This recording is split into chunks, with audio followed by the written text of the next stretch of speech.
በስመ አብ ወወልድ ወመንፈስ ቅዱስ አሐዱ አምላክ።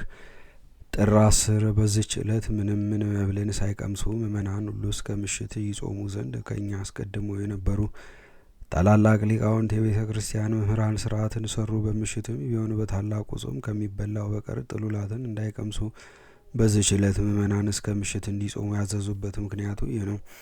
የልደትና የጥምቀት በዓል በረቡዕ ወይም በዓርብ ቀን ቢሆን በበዓለ ሃምሳ የሚበላውን የጥሉላት መብል በጠዋት በመብላት ምእመናን ሁሉ በዓሉን እንዲያከብሩ የከበሩ አባቶቻችን ሐዋርያት ታዘዋል። እሊህ ሁለቱ የእግዚአብሔር ታላላቅ በዓላቶቹ ናቸውና እኛ በዚህ በኃላፊው ዓለም ተድላ ደስታ ደስ የሚለን ለሌሎች እንዳይመስላቸው እንደ አይሁድና እንደ አረማውያን በዓል በመብልና በመጠጥ ብቻ እንዳናደርግ፣ ስለዚህ ከልደትና ከጥምቀተ በዓል በዋዜማ ያሉትን ሁለቱን ዕለታት እንድንጾም አዘዙን። የልደትና የጥምቀት በዓል በረቡዕና ዓርብ ላይ በሚሆን ጊዜ በረቡዕና በዓርብ ፈንታ እንድንጾማቸው ይገባልና በዚህም ሁለት ስራ ይፈጸምልናል። የጾም ስራና የበዓል ማክበር ስራ ነው። እንዲሁም በግብፃውያን አብያተ ክርስቲያናት የተሰራ ነው። በይረሙን በእሁድ ወይም በአይሁድ ሰንበት ቀን ቢሆን ይህም ጌታ የተገለጸበት ጥር 10 ቀን ነው።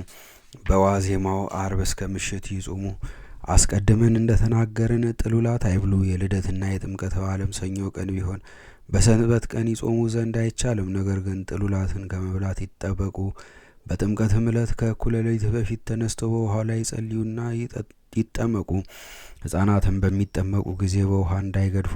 ካህናቱም ከመንጋቱ በፊት ቀድሰው ቁርባኑን ያሳርጉ። እጅግም ማልደው በጠዋት ከቤተ ክርስቲያን ይውጡ። በከበረ ስርዓታቸው ጌቶቻችን ሐዋርያት እንዳዘዙ። የመለካውያን ወገኖች ግን የልደትና የጥምቀት ዋዜማ በቅዳሜ ቀን ወይም በእሁድ ቀን ቢሆን በ3 ሰዓት ይቀድሳሉ። ከወደዱም የተባረከ ህብስት ተመግበው ውኃ ይጠጣሉ።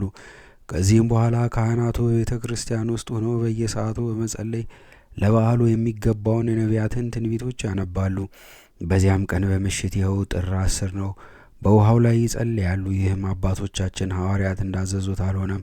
እርሳቸው የኤጲፋንያ በዓል እንዲያከብሩ አዘዋል። ይኸውም መድኃኒታችን የተገለጠበት ካኖን በሚባል በሮም 2ኛ ወር በ7 ይህም ጥር 11 ቀን ነው። መለካውያን ግን የከበሩ አባቶች የቤተ ክርስቲያን መምህራን ያዘዙትን ይተላለፋሉ።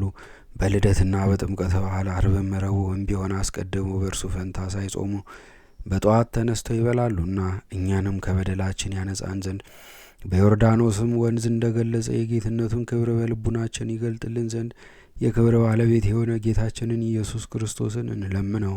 ጌትነት፣ ክብር፣ ስግደት ለእርሱ ይገባልና ከቸር አባቱ ጋር ይቅር ባይ ከሆነ ከመንፈስ ቅዱስም ጋር ዛሬም ዘወትርም ለዘላለሙም አሜን። በዚህችም ዕለት አባት አውብንጦስ አረፈ። ይህም ቅዱስ ከታናሽነቱ ጀምሮ አባት አውና በሚባል በሮሜው ሊቀ ጳጳሳት ቤት አደገ። እርሱም የምንኩስናን ልብስ አለበሰው። መንፈሳዊ እውቀትና ኃይል እንደተሰጠው አይቶ ከእስክንድሪያ ሀገር ውጭ ስሙ ጤና ዲራን በሚባል ቦታ ኤጲስቆጶስነት ሾሞ የገዳማ በምኔት አደረገው። በእርሱ ስር ያሉ መነኮሳትም 700 ናቸው።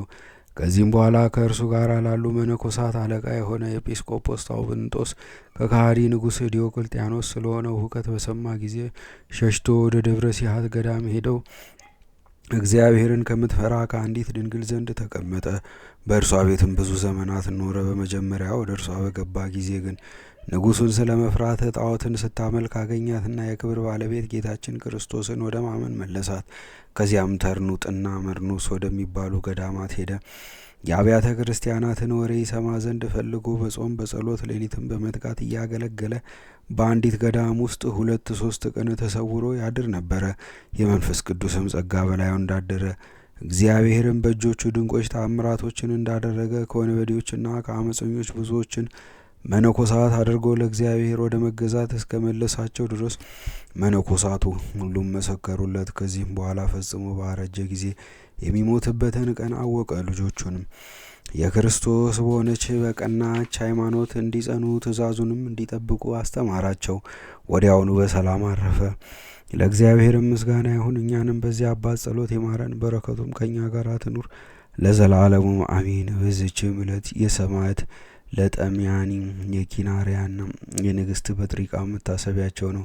በረከታቸውም ከእኛ ጋር ትኑር። ለእግዚአብሔርም ምስጋና ይሁን ለዘላለሙ አሜን።